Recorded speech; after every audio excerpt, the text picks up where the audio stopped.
شفیق بیٹا تم جو پوچھ رہے ڈاکٹر حفیظ صاحب نے جو کہا نا، جو نتائج نکلے نا، اچھے لوگ بھی آ رہے ہیں جو سمجھدار ہیں، ورنہ جو ہمارے علماء وہاں گئے نا، ان کی وجہ سے وہاں اسلام کو بہت نقصان پہنچا۔ مل کر سب نماز پڑھتے تھے، کوئی وہابی سنی کا جھگڑا نہیں تھا۔ یہ گئے جیبیں بڑھی اور لڑائی شروع کرا ہے کہ ان کی نماز اس کے پیچھے نہیں، اس کی الگ فساد۔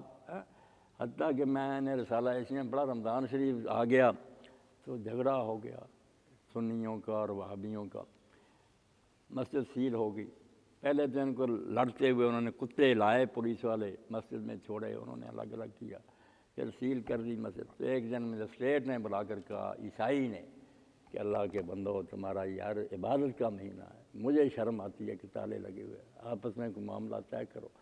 تو انہوں نے یہی ہنگامہ برپا کیا، ادھر بھی سنیت شیعت بریلیت یہ سارے جھگڑے شروع کر دیے۔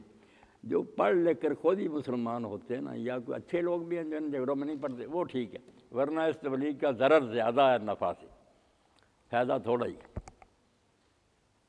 فساد برپا کر دیا۔